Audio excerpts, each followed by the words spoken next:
la demanda de potencia, en este caso, la demanda máxima, coincide regularmente con el periodo electoral. En este caso, nosotros que trabajamos por 10 años en el organismo coordinador y veíamos este tipo de procesos, siempre que era año electoral, la demanda máxima se producía no directamente en el día de la elección, sino en ese periodo.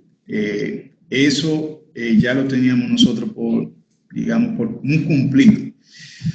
Bueno, en el 2017 se rompió la regla, se rompió esta regla porque precisamente en el mes de mayo, cuando todo el mundo esperaba que la demanda máxima correría normalmente en verano, que es donde, digamos, el consumo se incrementa más porque tiene una proporción directa con el incremento de temperatura, pues en el 2017 se rompió la regla y precisamente cayó en mayo, pero esto se debió primordialmente a la falla del generador de un autoproductor de lo más importante que tenemos acá, en el caso de Falcón, hubo un disparo del generador y la planta de procesos pasó a retirar toda su energía del sistema, con lo cual produjo la punta en mayo. Y esto obviamente que, como decimos acá en Dominicana, agarró a todo el mundo asando patatas, digamos.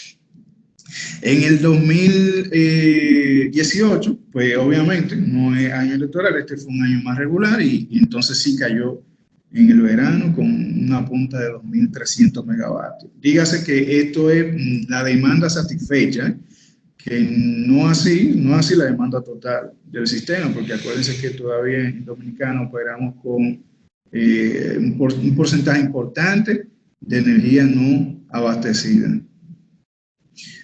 Esto es la participación, cómo participan las diferentes empresas del pastel de retiro, y vemos que Edesur sigue siendo la distribuidora con mayor nivel de retiro, con casi 32%, seguida de Este con un 28% y de Norte con un 27%. Luego, obviamente, los retiros de los usuarios no regulados y otros retiros, esos otros retiros corresponden a los consumos internos de la empresa de generación, que como ustedes saben, tienen que consumir de la red para poder producir. El balance de energía, entonces, inyección y retiro quedó de esta forma, y las pérdidas obviamente rondan siempre el 2%, ¿no? Rondan siempre el 2%. Esto es básicamente cómo ha ido, digamos, evolucionando el parque de generación a nivel de producción desde el 2001 al 2018.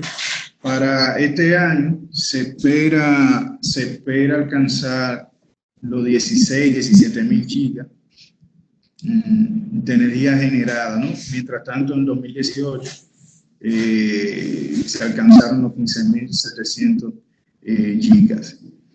Y así es como queda repartida esa generación entre las diferentes empresas de demanda, distribuidoras, usuarios no regulados, y obviamente la participación de las pérdidas. Ya estadísticamente, ¿cómo ha operado el sistema? Bueno, a nivel de blackout o salidas totales, tenemos que en los años del 2000 al 2005, era común tener un blackout, una salida total. O sea, el EDAC, obviamente el sistema automático de desconexión de carga, vivía actuando prácticamente constantemente. Entonces ya a partir del 2005 ustedes ven cómo se van reduciendo la cantidad de salida total, y la última que se registró fue en el 2015, producto de una falla en la cercanía de Itabo y otra, un relé que no actuó en la subestación de Palamara, que actualmente es la barra swing o la barra de referencia del sistema. Este ha sido el comportamiento que ha tenido, digamos, la generación versus la demanda entre el 2001 y el 2018. Esos picos que ustedes ven allá abajo, ese menos 16% que aparece entre el 2003 y el 2005, básicamente corresponde a la crisis que hubo en nuestro país en ese momento, crisis, digamos, económica, política, y también la crisis del 2008, que tuvo un efecto en el 2009 en nuestra economía, en el 2014, esto se debió básicamente a la salida de la demanda de un autoproductor, otro de los más grandes, en el caso de Barrick. Ahí entonces, digamos que empezó a utilizar energía de su central y a dejar de demandar del sistema. Y por eso ustedes ven que digamos que se ve ese bajón ahí. Bueno, y ya este es el detalle de lo que vimos anteriormente, las causas que le mencioné verbalmente, por lo que no me voy a detener aquí. Este ha sido el comportamiento ya estadístico del 2001 al 2018 de las inyecciones. Como ustedes pueden ver, la línea roja es simplemente una línea dependiente y la línea azul corresponde con las inyecciones calculadas en gigavatios hora. Y esta es la participación por cada empresa de generación en los 15.700 gigas que se corresponden con el 2018. En términos de costos marginales, en el 2018, obviamente se registran valores mínimos y valores máximos y el valor promedio. Estos valores ya están afectados por la influencia del precio techo que le mencionó Augusto. Dígase que de no haber sido por esos precios, por ese precio techo, pues obviamente esta no sería la gráfica, pero este sí fue el comportamiento real de los costos marginales para el año pasado.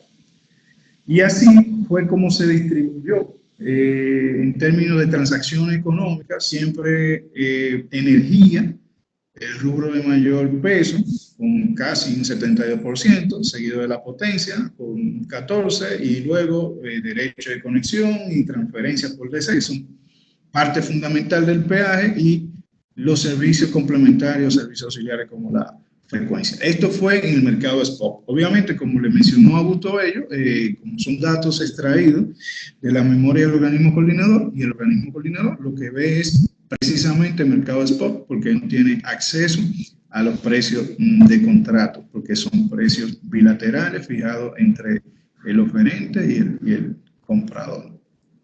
Y así es como se distribuyen las transacciones durante todo el 2018, ¿no? Ahí están ya mezclados todos los rubros. ¿Qué estamos mirando en términos de demanda? Bueno, en términos de demanda, tenemos una demanda de potencia y una demanda de energía, cuyo comportamiento es como el que se ve en esta gráfica para el 2029. Pretendemos tener unos 24.000 gigas de demanda de energía. O sea, estas son proyecciones que se hacen, dígase que son fotografías, ¿no? Esto, cada cierto tiempo hay que ir actualizando con información fresca, proyectos que se dice que se van a hacer, luego no se hacen, o proyectos que emergen. Por lo tanto, entonces, esto es digamos, un gráfico dinámico, información dinámica, que cada vez que nos vamos a detener a hacer la planificación, que la planificación tenemos que hacerla siempre, ¿no? Pero ir actualizándola cada cierto tiempo. Entonces también tenemos que mirar la actualización de este dato importantísimo. En términos ya propiamente dicho de planificación de largo plazo, ¿qué es lo que nosotros hacemos aquí en Dominicana? Bueno, en principio utilizamos un modelo llamado MOPER, que es un modelo de operación económica para la República Dominicana, desarrollado por la empresa Silis y que fue, digamos, adquirido por la Superintendencia de Electricidad. La Superintendencia se lo cede al organismo coordinador para que éste pueda hacer la planificación de largo plazo.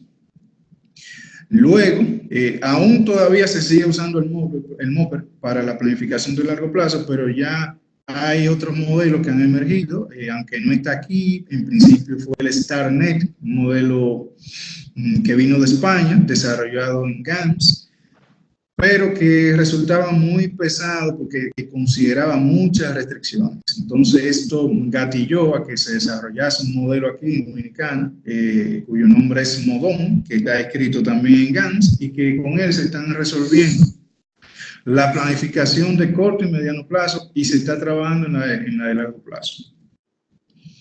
Entonces, para el mediano y largo plazo, se utilizan tanto el MOPER como el MODON para hacer el despacho de generadores, que consideran obviamente muchísimas variables como los mantenimientos. Una variable de salida son los costos marginales esperados de largo plazo también, la evolución de la energía no suministrada y otras variables como costo de combustible y así por el estilo. Para el corto plazo, entonces sí, el modón está sumamente bien adaptado y se hace acompañar para ya los análisis de tipo eléctrico, ¿no? Se hacen entonces corridas de Excel, con lo cual entonces se completa el proceso de planificación con la corrida del flujo de potencia, cortocircuito y la misma estabilidad que ya tienen que ver con los recursos y servicios complementarios como frecuencia y regulación de tensión. Pero ya fuera del organismo coordinador, porque el organismo coordinador, como ustedes saben,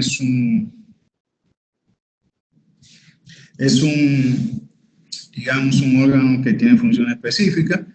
Ya en las empresas propias de generación o en las mismas distribuidoras se trabajan proyectos de expansión, y esos proyectos de expansión, en el caso de un generador, se modelan tomando en consideración la generación esperada y los costos marginales esperados. También la potencia para el caso de las tecnologías que sí pueden cobrar potencia firme, que digamos aquellas que son gestionables. Entonces también se proyectan todo eso, todos los costos, y luego entonces se hace un flujo financiero, se trae a valor presente neto y se calcula entonces una tasa de retorno. Si esa tasa de retorno es, digamos, muy considerable comparado con la tasa de descuento que te dan los bancos actuales, entonces se dice que el proyecto es factible. De lo contrario, el proyecto se aborta. Entonces, aquí es muy importante saber que si utilizo los datos que no, digamos, errados, entonces la salida va a ser errada y por consiguiente un proyecto que puede ser factible, pues se convierte en un proyecto no factible y por lo tanto no se realiza. Así es que hay que tener sumamente mucho cuidado con los datos que se introducen acá. Y yo, por experiencia, he tenido personas cerca que han caído en errores de ese tipo y una de dos, o le da factible un proyecto que no es factible o viceversa. Y eso obviamente que tiene un impacto. Entonces ya en resumen, tenemos variable técnica, conjunto de restricciones operativas y variable económica. En conjunto eso compone lo que es un modelo. Luego entonces tengo respecto a las restricciones centrales, tengo la famosa restricción en el sistema de transmisión y la función objetivo, obviamente, que es minimizar el costo total. Con esto entonces logro un despacho económico, un compromiso de unidades y un commitment o digamos unidades que deben de ser convocadas a operar, y los costos marginales por zona. También el famoso valor del agua y las restricciones de transporte son las salidas más comunes del software o los software de planificación. Pero ya en términos puntuales, ya el modelo como el MOPER utiliza características de centrales hidroeléctricas, las unidades que regularmente operan forzadas, los factores de planta mínimo, muy importantes para el tema renovable, que no tiene un factor de planta, digamos, que es bien bajito respecto a la capacidad instalada, y otras restricciones y asuntos de la demanda. Entonces, por el momento, digamos que hemos concluido nuestra parte, así que estamos disponibles, Larisa, si tú lo consideras, para la sección de preguntas y respuestas. Excelente, Miguel Augusto, por su tiempo, por la participación y